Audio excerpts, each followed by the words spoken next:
Welcome to the great work of your life. I am so excited to have Dr. Linkov with us today. She holds a PhD in epidemiology. Epidemiology, as our listeners know, is the foundation of public health. It's the branch of medical science that investigates all factors that determine the presence or absence of diseases and disorders and how it impacts our society and economy.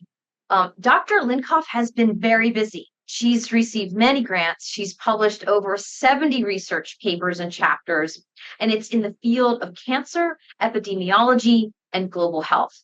We don't even have time to go through all of her awards. She's won many awards, including Mentored Research Award from the American Cancer Society, just to name one of many.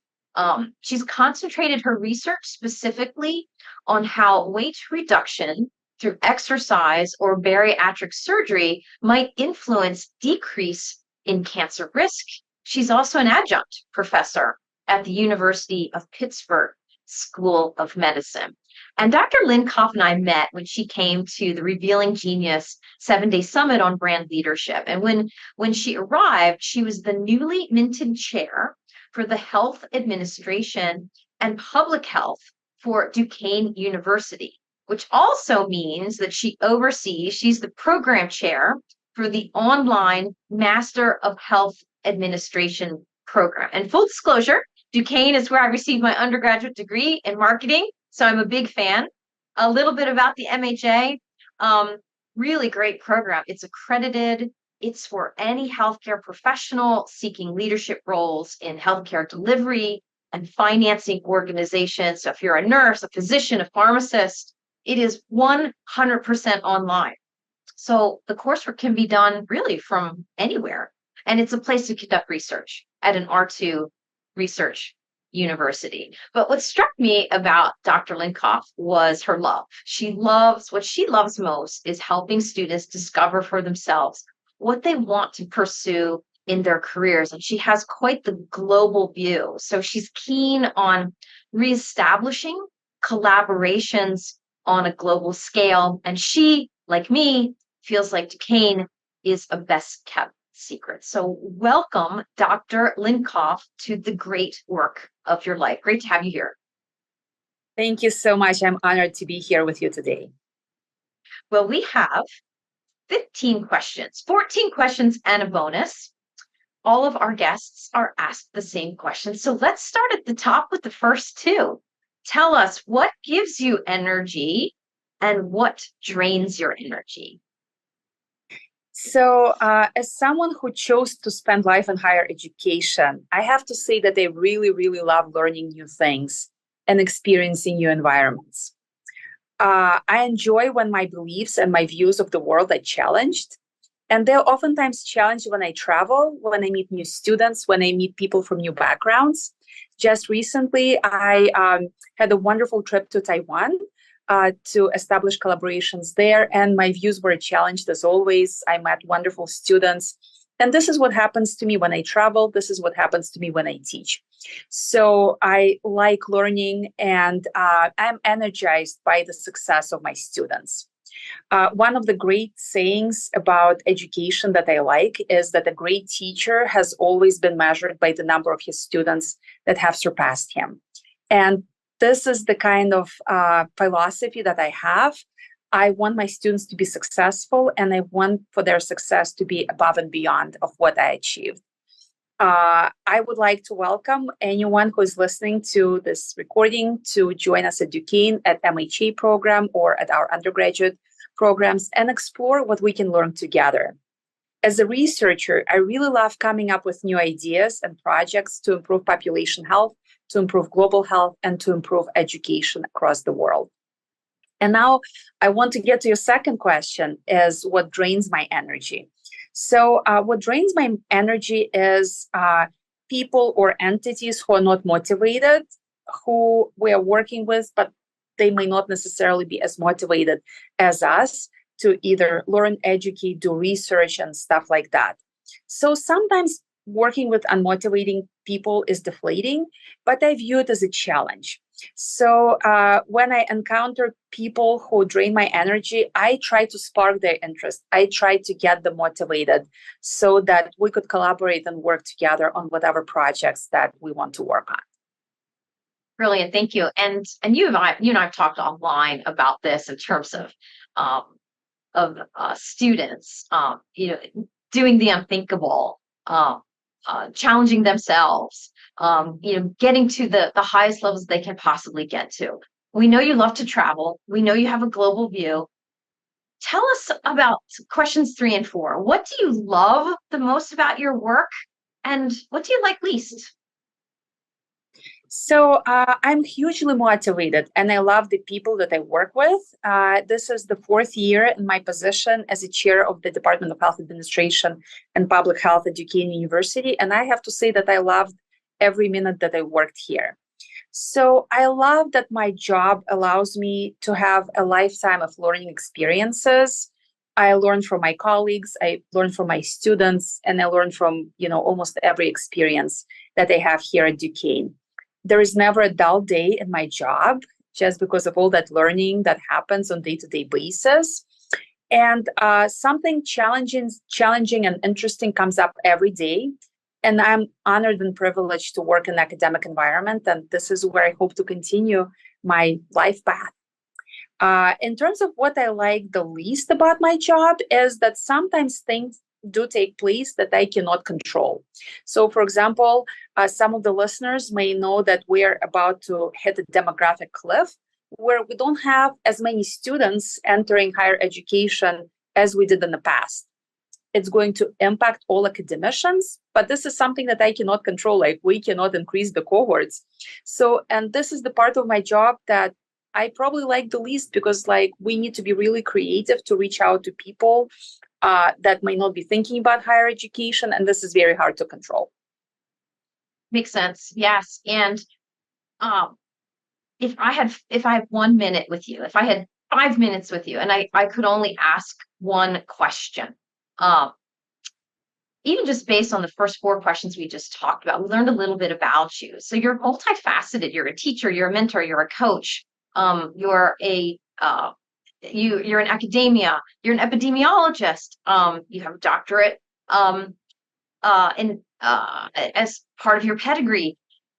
When did you realize that you knew what the great work of your life would be? So I think I have at least 2 answers to that question. And I have to admit up front at the aha moment, because my whole life has been an experience where I'm still learning what the greatest or, what's the biggest work of my life is. But I need to share that about 5 years after becoming an assistant professor, I started getting thank you notes and sometimes even candy boxes from former students who became successful and attributed their success to my mentorship. So after getting one chocolate box, I was like, oh, that's great, or a thank you note. And then after I got it a couple of times, I would start thinking it's a trend. I'm making a difference in people's lives. A couple of students that I mentored were foreign physicians who were able to do research with me, and then they used that research as a foundation to get into residency programs of their dreams and becoming physicians here in the United States. So I started feeling, after getting that feedback from alumni, that I am making a difference in people's life. And that's how I started thinking, or I realized that being an educator and being a mentor is one of the greatest works of my life. But also another big part of my life is research. And for many years, I've been doing research on endometrial cancer prevention and control. And endometrial cancer is also known as uterine cancer, and it's one of the most prevalent gynecologic cancers here in the US and also around the world. And, I always realized that what I'm doing is important, but it's not like a Nobel Prize work. So, but one day, my protocols got replicated and got implemented in Kazakhstan, which is a country in Central Asia. And after that happened, I started to realize that my research work is making a difference, not just here in the United States, but also globally. And this is when I became excited that the greatest work of my life is also my research, which is being replicated somewhere else. And research is all about replication. Whatever you do here, it needs to be replicated in other places. So that's how I became really excited. And I realized that my research, especially in the area of cancer prevention, is the greatest work of my life as well. That's amazing. I didn't know that about you. So that's an aha moment for me, your work in Kazakhstan. Thank you for sharing that. That's huge. Would you say that was that an aha moment? Or I mean, did you ever have like a freak out moment or a moment where you had any doubts that this might not be the right path? Um, I I think one of the places where I had some doubts about my career choices is for many years as a researcher, I relied on grants to fund my research work. And as you probably know, oftentimes, the grants are not coming in after you spend month and month of your time working on them and writing them and collaborating with people to complete them. So I think that inability to get grants, that was something that, sometimes slowed me down and made me doubt my life choices. But again, I had enough of those positive experiences and aha moments that made my career choice worth it. Indeed. And you have received quite a few grants from very prestigious organizations. You received support from the Department of Defense, the Hillman Foundation, NATO, yes, just to name a few. Brilliant. Excellent. Thank you. Quick question for you, but very important question. How do you define success? That's an excellent question because, when you think about it, was it success? It can mean different things to different people. And for many years, we as a society define success perhaps as some kind of financial factor. To me, success is being comfortable with yourself and your abilities to help yourself and also to make a difference in the lives of others. And while you need to constantly challenge yourself, you also need to have the wisdom to know what your limits are in order to achieve the state of happiness. And I feel that happiness and ability to accept failure are the pillars of success. And I also like the quote from Winston Churchill, who said that success is the ability to go from failure to failure without losing your enthusiasm. Love it. Thank you. I think that's going to be the headline for when we promote this great work of your life. Thank you for that. Perfect. If you had to do it all over again, Dr. Linkov, what would that look like and why? So this is a very challenging question, and I thought a lot about it, and I don't think that I have a good answer to that. But I have to share that my parents really wanted me to become a physician. And this is something that I didn't see in my cards because I only have one lifetime. But I would say that if I had to do it over again, I probably would have considered going back to medical school and seeing how my life would look like if I combined my research interests with medical education.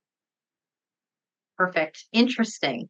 This next question, I think I know the answer to it, but we want to hear it in your words. Our listeners want to hear it in your words. This is the superpower question. So where have you spent 10,000 hours honing your superpower? What is that? So again, that's a really good question. And I feel like I don't have a perfect answer to that because I heard about the concept of spending 100,000 hours to become an expert in your area. And I did spend lots of hours in research. I spent lots of hours in education. But I think that it's important to point out that all of our experiences, that they go back to our childhood. And as a child, I spent numerous hours reading. So I estimate that I probably read 2,000 books before the age of 16. And I feel like my biggest superpower is my reading speed because it helps me to absorb information in new areas and quickly adapt it to the new fields that I'm working in. And with ever-changing academic environment, this helps me a lot that I can read fast and I can pursue multiple passions because of my love for reading and speed of reading. So I view reading and reading comprehension as a universal toolkit to be successful in multiple areas, not just one area of superpower. Brilliant. And that definitely answered the question. So this isn't on the list of questions, but I'm just curious. So 2,000 books before the age of 16. That's huge. What did you read about? Just curious. I really like historical fiction. So I really like history, but if you just read history for the sake of history, it's a little bit boring. But I felt like reading historical fiction helped me to learn about history, but also to keep myself entertained as I was reading. That makes sense. So your superpower is reading comprehension. How about the flip side? Is there anything that you wish you were better at? I would say that languages. I wish I had the capacity to learn like multiple languages, because like learning languages helps you connect with people from different countries and different cultures. And learning new languages provides you with opportunities to better understand those around you. And I feel like I already speak a couple of languages, but after a certain age, your ability to absorb that information just radically declines. And if if I had the magic powers, I would probably want to learn more languages so that I could better connect with people that right now I don't necessarily have the means of connecting with. Understood. Got it. These next two questions, I always love asking these next two questions because the answers are always so surprising. So the next question is, what do you know about yourself to be absolutely true? So I would say that I'm not perfect and there is a lot of room for improvement. And I hope I can spend my life to kind of like improve myself and my relationship with those around me. Excellent. And then the next one, which is the sister question, is what would people be surprised to know about you? That's an excellent question. And many people that I talked to in the past, for some reason, thought that the reason why I chose to be academician is because I was a straight A student. So I think most people, when I talk to them, are really surprised to find out that I was never a straight A student. I was a relatively good student, but never like a valedictorian or like high honor roll. I was always like, I had the good balance of A's and B's and sometimes even C's. And I chose academic life, not because I was a straight A student, but because it allowed me to pursue my passion for learning, the things that I like learning about. Love it. There's a building in Indiana. David Letterman actually donated money to his alma mater to put a building up, and he said he would put the building up under one caveat, that it had to have a plaque outside that said, "I dedicate this building to all of the C students," because you'd be surprised at what a C student can do, because he was far less than A and B's for sure. So that's a great one. Thank you. See, I love getting the answers to these questions. The next two, we need your advice. One is, now you're a prolific reader, so I'm anxious to hear your answer to this. What's a book that inspired you to behave or think differently? So one of the greatest books that I read is *Sapiens: A Brief History of Humankind* by Yuval Harari. And in that book, Harari makes the main argument that humans came to dominate the world because it was the only animal that could cooperate flexibly in large numbers. And it made me think about the importance of all of us working together, both on local and global scales, and how that ability to collaborate makes us successful, not individually, but as a group. So I love that book. It was a little bit sad because it kept talking about how animals are being mistreated, but also a great book that made me think a lot. *Sapiens*. Okay, on my book list. I am a book junkie as well. I'm going to add that one to Audible to make sure that I read through that one. Thank you for the suggestion. And then also would love to hear about your motto, your favorite quote or your motto or your mantra. Do you have one that you live by and can recommend to us? I have many quotes that I like, but one of the ones that I like the most is by Nelson Mandela, where he said that education is the most powerful weapon which you can use to change the world. And I feel like education is the key to solving many of the world's problems, such as inequity, poverty, sustaining the planet, eradicating heat, and many other issues. So, education is the pillar that all of us can be standing on. And that's my favorite quote. Brilliant. I just love your global view, Dr. Linkoff. You always bring a global view to the table. And now that I understand the books that you read before you were 16, I also see that you have great reverence and respect for history as well. So, I mean, the Nelson Mandela quote is spot on for you. I perfect. Thank you very much. Before we go to the bonus, last question, is there anything else you'd like to add? Our listeners are mostly healthcare professionals and would love to hear from you. So I just wanted to thank you for the opportunity to be here and to share my thoughts. And for healthcare professionals, I always encourage people to think creatively about what they do. I know in the healthcare industry right now, there is a lot of burnout. So I feel like health professionals these days need to be creatively about what they do and how they do it and what opportunities exist for them. So I feel like in our school, we do provide guidance to healthcare professionals as a part of our MHA program to think outside the box as to what their careers could be like. So I want to welcome our listeners to connect with us and to learn more about how they can shape their lives moving forward. Perfect. And I wore my Duquesne ring in honor of you. So thank you for being here today. Last question, bonus question. So if you could do, be, have, see anything, Dr. Linkoff, if a higher power would let you, what would that be? So as I mentioned in this interview, I have many passions, but I only have 24 hours in a day to pursue them. So if a higher power would let me, I would live a long and healthy life so that I would be able to pursue multiple passions in my life, including spending more time with my family, learning more about history, biology, political science, and hopefully make a difference in the lives of others. We certainly have up to this point, and certainly have inspired me, Dr. Faina Linkov. What a thrill to have you here today. We'll put more information on how to reach her and more information about the MHA program at Duquesne University. Thank you, thank you, thank you for being here with us on the great work of your life. Thank you so much for having me here. I'm honored and I look forward to our future interactions.